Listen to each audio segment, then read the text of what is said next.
The quarantine barrier just failed, and now 3 different alien species were refusing to leave Medical Pod 3. Commander Kyle Thas stared at the security feed, watching Junior Security Officer Zilax, a Karelian whose species had zero cultural history of caretaking behavior, smuggle what appeared to be his 40th thermal wrap past the containment sensors.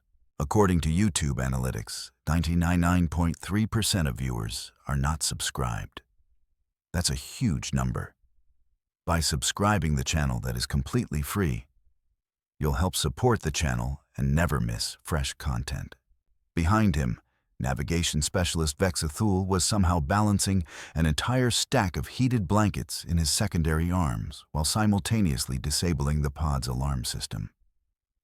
"Report," Kyle Thas said flatly into his comm, already knowing he wouldn't like the answer. Medical Officer Azila's voice crackled back, equal parts frustrated and baffled. "Sir, the human is sneezing. She has a pause, the sound of her consulting database files. "A common cold. Respiratory virus. Non-lethal. Humans recover in approximately 5 to 7 days with minimal intervention." And yet, Kyle Thas gestured at the screen where Senior Navigator Janira had just arrived with what looked like the ship's entire collection of thermal regulation devices. "The crew is acting as though she's facing extinction." "Affirmative, sir." "Azila, what part of sterile containment protocol suggests we should be accumulating blankets in the medical unit?" "None of it, sir. There is no protocol for this. Our databases contain exactly 0 entries for alien crew becomes emotionally invested in humans' minor illness." Kyle Thas watched Zilax arrange the blankets with the precision of someone performing sacred ritual. The young security officer's movements were careful, almost reverent, like he was constructing something that mattered universally. The communication logs had been the real nightmare. For the past 4 hours, Zilax, Vexthul, and Janira had been discussing Sofia Garcia's condition like she was hemorrhaging through both eyes instead of just sneezing. She sounded tired during shift change. Zilax had reported to Vexthul at 14:30 hours. "I detected elevated temperature in her quarters at 15:15. Janira had added gravely, "The medical scans will confirm critical status." Zilax had replied with absolute certainty. Except the medical scans had confirmed nothing of the sort. Sofia Garcia, 34-year-old human recreational activities coordinator, had a cold. A genuinely mundane, utterly survivable cold. "Sir," Azila's voice pulled him back. "They're asking permission to remain with the patient for observation purposes." "They're not asking for permission. They're in there reorganizing her thermal management system like she's operating at 40-degree core temperature. This is a human with a cold, not a critical care emergency." But even as he said it, Kyle Thas found himself walking toward Medical Pod 3, because apparently watching this unfold in real time was better than understanding it through second-hand reports. When he arrived, he found a scene that defied every protocol ever established. Zilax had constructed what could only be described as a blanket fortress around the medical pod's patient area. Vexthul was examining the heating system with the intensity of a species who'd never encountered inefficient climate control in their entire existence. Janira was organizing spare thermal wraps by color and size, which served absolutely no functional purpose. And in the center of it all, looking utterly amused and slightly embarrassed, was Sofia Garcia, bundled in approximately 17 layers, half-smile playing across her face. "Why?" Kyle Thas began carefully. "Are you looking at me like I'm supposed to understand this?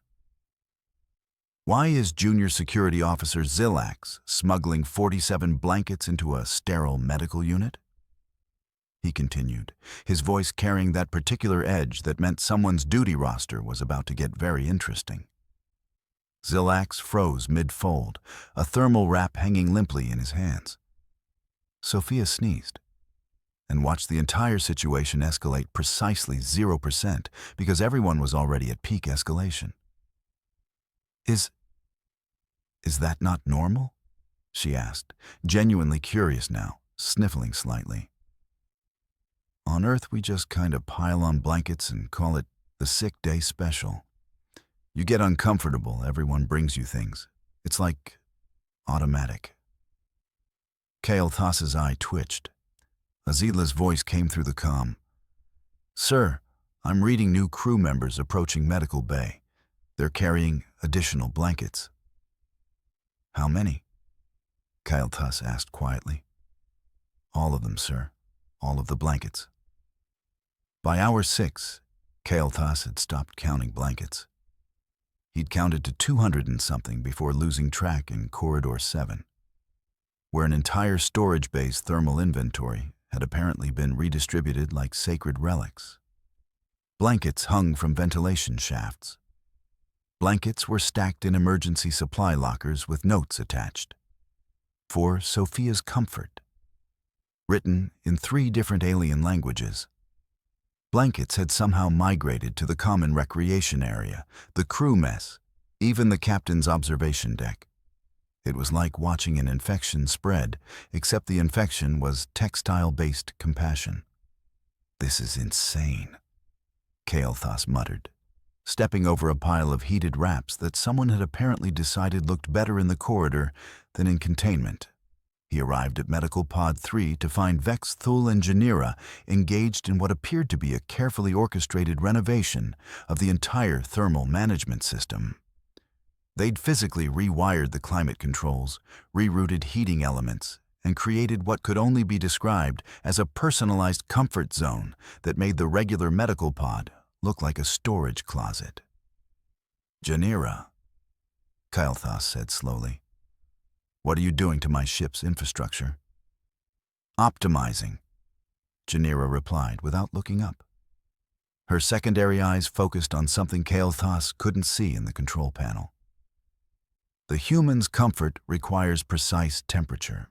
Gradation. We're implementing graduated heating zones. It's a cold, not a cryogenic emergency. Yes, Commander. Sophia has a cold, which means she's currently uncomfortable, which is unacceptable. Vex Thul chimed in from across the pod. We've adjusted the thermal regulation to account for optimal blanket layering efficiency. Previously, blankets would compress under their own weight, reducing insulating properties. Now they maintain structural integrity while maximizing warmth distribution. Kael'thas stood in absolute silence for approximately 3 seconds. You rewired medical pod thermal systems to optimize blanket performance. Yes, sir, Janira confirmed.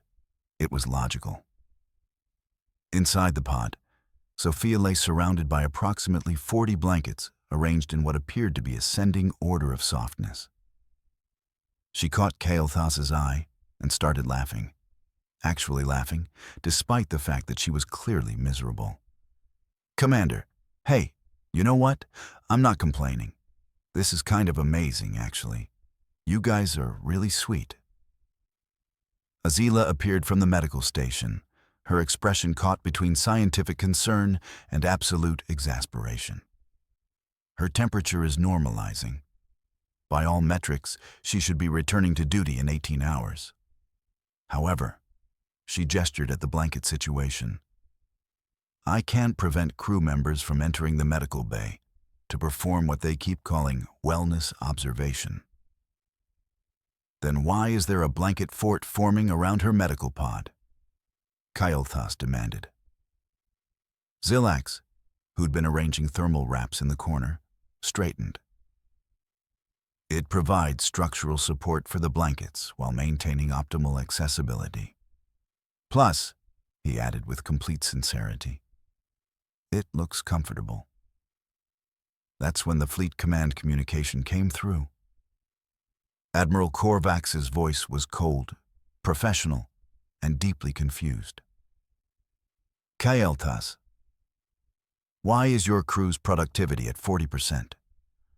Why are there communiques from your ship requesting additional thermal materials from 5 different supply stations? And why? The Admiral continued with the tone of someone reading impossible data. Is your entire navigation staff physically present in your medical bay? Kael'thas felt his eye twitch again. Admiral, we have a situation. I can see that. What I can't see is the medical justification for it. Report. Sir, the human has a common cold. Aliens don't have a behavioral response to minor illness in non-family members, except... Kael'thas paused, watching Zilax gently adjust a blanket around Sophia's shoulders, despite her being completely unconscious. Apparently they do now. Azila took over the communication. Admiral, they're treating her like family, like a valued member of their social unit. There's no medical protocol for this because it doesn't exist in any of our species' standard programming. They've learned this behavior from her. Learned it? From a human with a cold? Yes, sir. From 8 months of working with Sofia Garcia. From watching her care about crew members when they struggled. From understanding that she's part of the crew, not just a human asset. And now, Azila's frustration peaked. That understanding has activated some kind of collective protective instinct we don't have a classification for. Silence from the Admiral's end. Then, how many blankets are currently on your ship? All of them, Admiral, Kael'thas replied quietly. They brought all of the blankets. Stand by for further instruction. The communication closed. In the pod, Sophia sneezed into a pile of blankets, and Zilax immediately moved to ensure she had a fresh, warm one nearby. Kael'thas filed an incident report that he knew nobody would believe. Admiral Korvax's face appeared on the secure conference channel like a storm condensing into humanoid form. Explain, he said simply. Kael'thas, Azila, and the newly arrived xenopsychology specialist, Lir'ana, exchanged glances across the virtual conference table. The Admiral was not in the mood for careful explanations. Sir, Lir'ana began, her antennae quivering slightly, the xenopsychologist's equivalent of taking a deep breath. This is unprecedented. The human, Sofia Garcia, created what we can only classify as social vulnerability. She became physically compromised, a common cold, and the crew responded with what appears to be protective clustering behavior. Protective clustering, Admiral Korvax repeated flatly. They're protecting her from a minor respiratory infection by surrounding her with textiles. Yes, sir, Lir'ana continued. But the significance is behavioral, not medical. The crew members responding are from 3 entirely different species: Karelian, Vorthian, and Talgathian. Species that have no evolutionary history of interaction, no cultural precedent for cooperation, no biological reason to care for each other's well-being. Azila leaned forward. And yet, they've reorganized the ship's infrastructure, disrupted productivity across 5 departments, and apparently reached consensus on optimal blanket layering efficiency. They're functioning as a unified social unit. They're functioning as what now? The Admiral's eye twitched, apparently a universal stress response. Family, sir, Lir'ana said quietly. They're functioning as family. A human's minor illness has created cross-species social cohesion that our diplomatic corps has been trying to achieve for 15 years through formal negotiation, resource exchange agreements, and cultural workshops. Silence crashed across the conference line. Is the human in medical danger? Admiral Korvax asked finally. No, sir, Azila replied. She'll recover within 24 hours. She's in optimal comfort conditions, More comfort, technically, than any crew member has ever experienced in medical care. Then why? The Admiral's voice carried the weight of genuine confusion. Are we having this conversation? Another silence. Longer. Kael'thas made a decision. Sir, I'm going to ask the human directly, with your permission. The Admiral nodded slowly. Do it. Medical Pod 3 had transformed. What had started as blanket accumulation had evolved into something resembling an architectural achievement. Sophia lay in the center of it all, reading something on her datapad, utterly unbothered by the fact that she'd somehow become the center of a fleet-wide crisis. Sophia, Kael'thas said carefully, I need to ask you something officially. She looked up, amused. Why are they doing this? Yes. Why are my crew breaking containment protocols, rewiring ship systems, and apparently forming an interspecies family unit around a human with a cold? Sophia laughed. Actually laughed, despite her obvious discomfort. Because I'm sick and they care? I mean, that's what people do, Commander. If someone you like isn't feeling well, you make them comfortable. You bring them soup or tea or blankets. It's not complicated. But the efficiency cost? Yeah, welcome to being human. Sophia grinned, settling back into her blanket nest. We're not efficient about the people we care about. That's kind of the whole point. I'd do the same for any of them. If Zilax was stressed about navigation calculations, I'd bring him something to calm his mind.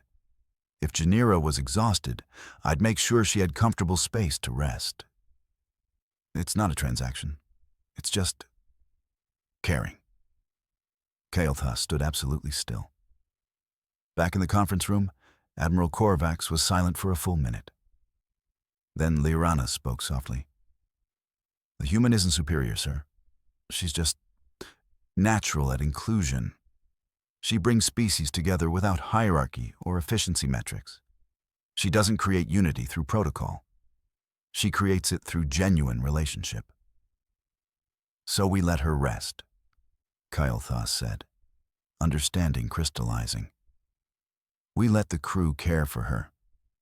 And we modify protocols to account for the fact that humans apparently operate on a completely different social framework that actually works better than ours. Admiral Korvax's expression shifted from confusion to something deeper. Realization. The diplomatic implications alone, he began. Yes, sir. Liarana interrupted gently. We need new policies, new frameworks, new understanding. The human didn't try to teach us anything. She just got sick. And now we're learning how to be better at caring for each other. How many blankets did you say? The Admiral asked. All of them, sir, Kael'thas replied. They brought all of the blankets. The Admiral actually laughed. Increase her comfort budget, and someone file a recommendation for fleet-wide protocol revision. Apparently, we need to learn how to care.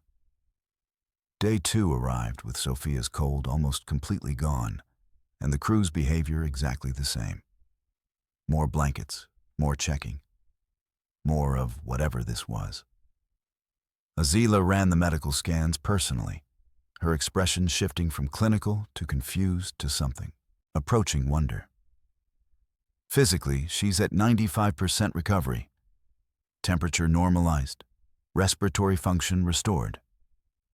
But, the medical officer looked up from her data, neurologically, she's showing elevated happiness markers and reduced stress hormones. She's literally healthier because she's being cared for. Kael'thas set down his coffee. What? The act of being cared for, Azila continued, is producing measurable physiological benefits. We have medical protocols to treat infection, Commander. But we don't have protocols to treat... She paused, searching for the word. Loneliness. Social isolation. The human need to know someone cares about their well-being. In the corner, Zilax was arranging fresh blankets around Sophia's medical pod. Janira watched from the observation window. Vex Thul had returned with what appeared to be a fresh batch of soup. Kyle Thas pulled up the protocol revision draft that Fleet Command had already begun circulating. When crew members experience vulnerability, illness, stress, emotional distress, caretaking behavior is not merely permitted but encouraged. This is not inefficiency. This is core crew cohesion. The human model demonstrates that social support creates measurable improvements in physical and mental health outcomes. He'd never seen a fleet directive written quite like that before. Janira's voice came from behind him. She was never really sick, was she? Kael Tas turned. What? Sophia. She had a cold. But that's not what this was about. She was tired of being the only human. Alone among aliens, surrounded by species that follow protocol instead of this. Janira gestured at the blanket situation. And we needed permission to care. She gave us that permission just by being vulnerable. When the medical pod opened on the morning of day 3, Sophia emerged wrapped in exactly 3 blankets, a number she'd apparently negotiated down from the crew's preferred 17. Her first action was direct and deliberate. She walked straight to Zelax, placed a hand on his arm, and said, "Thank you. That was really kind. Now I'm going to go back to work, and if you ever feel bad, you come find me. Deal?" Zilax's expression, whatever it was beneath his species' natural features, brightened. "Deal." She passed Vexthul next. "Best soup I've ever had. I'm serious. I want the recipe or the formula or whatever." "I will transmit it," Vexthul replied, then added carefully, "You are welcome to request it anytime you experience discomfort." Janira was waiting at the medical bay exit. "The Humans Cultural Database you provided, incredible. I watched 3 of them, and my cortisol dropped measurably." Sophia grinned. "See? This is what I'm saying. We need to do more of this, systematically." She headed toward her recreational coordinator office, already speaking to herself. If we're doing this caring thing right, we need a crew wellness rotation. Anybody having a bad day gets automatically scheduled for something they enjoy. Mandatory fun with actual purpose. I can work with this. 3 hours later, Sophia sat at her desk reviewing duty schedules. 3 blankets positioned strategically around her chair. The crew had learned where she liked them positioned. She was grinning at her work when the computer alert chimed. Admiral Korvax requesting meeting regarding new cross-species integration protocols. She muttered, "Of course they want to make this official." Check the time. "But first, I'm getting coffee. Lots of coffee. Apparently I have 17 blankets to justify." She wrapped one of the blankets around her shoulders like a cape and headed for the mess hall, completely unbothered by the fact that she'd somehow become the reason the fleet was rewriting centuries of diplomatic doctrine. Just another day at the office. The briefing document circulated through Fleet Command with the clinical efficiency of something that would reshape centuries of diplomatic doctrine. Classified briefing, emotional availability and cross-species bonding, human model for unified fleet operations. Admiral Korvax's formal address followed within hours, broadcast across every ship channel, every crew station, every communication frequency in the fleet. "We have been treating species integration as a logistical problem," he began, his voice carrying the weight of someone who just realized he'd been solving the wrong equation. Cargo compatibility, resource allocation, territorial protocols. But human crew member Sofia Garcia demonstrated something we'd overlooked. Integration is a social problem. He paused, letting that sink in. Aliens don't naturally care for each other. Our species evolved in isolation. We have medical protocols. We have efficiency standards.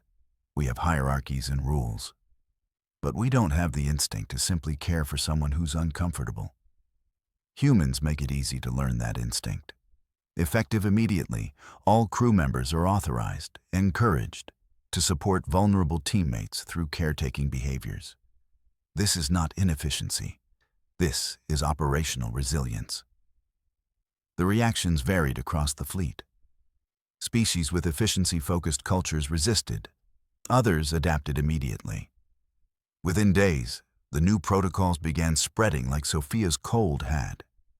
Inevitable, pervasive, transformative. Zilak stood before a gathering of junior crew members. His posture straightened with something approaching pride. New protocols mean if you're struggling, people will help. Not because it's efficient, not because regulations mandate it, because it's right, because you matter. In the science section, Vexathul had begun conducting formal research into human social bonding mechanics to improve fleet stability, which was alien for trying to understand why humans make better friends than logical analysis.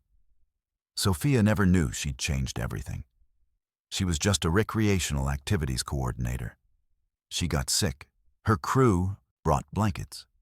Simple. Except nothing about it was simple anymore. New crew orientation now included a mandatory section. Learn from Sofia Garcia's example of authentic relationship building. Fleet communication logs began filling with human phrases. Checking on, making sure. Wanted to see how you're doing. Spreading through alien crew like contagion. Liarana updated her theoretical framework. What humans possess isn't superiority. It's vulnerability tolerance. They're comfortable with being cared for, which creates psychological safety. This allows others to express care without fear of hierarchy disruption. It creates cascading social stability. The joke that started spreading through the fleet became surprisingly accurate. A human caught a cold and unified the fleet. We spent years on formal diplomacy. She just needed blankets. In the Admiral's office, weeks later, Korvax filed the official report. Subject line: How a cold rewrote interspecies relations. The document was thorough, data-dense, protocol-heavy. But at the very end, he included one quote from Sofia Garcia, recorded during her debriefing. "You know what's funny? I just wanted to feel better. I had no idea I was teaching everybody how to be family." He read it again, then again. Humans didn't conquer through weapons or intellect. They didn't manipulate through strategy. They transformed through the simple, revolutionary act of being authentically vulnerable and graciously accepting care. They showed others it was safe to care. And somehow, that was more powerful than anything else in the galaxy. The Admiral filed the report. Somewhere in the fleet, Sophia was planning the week's recreational activities. 3 blankets still positioned around her chair, completely unbothered by the fact that she'd just rewritten the fundamental nature of interspecies relations. She was going to suggest board games. Crew bonding, she'd call it. She had no idea they'd already started calling it being human together.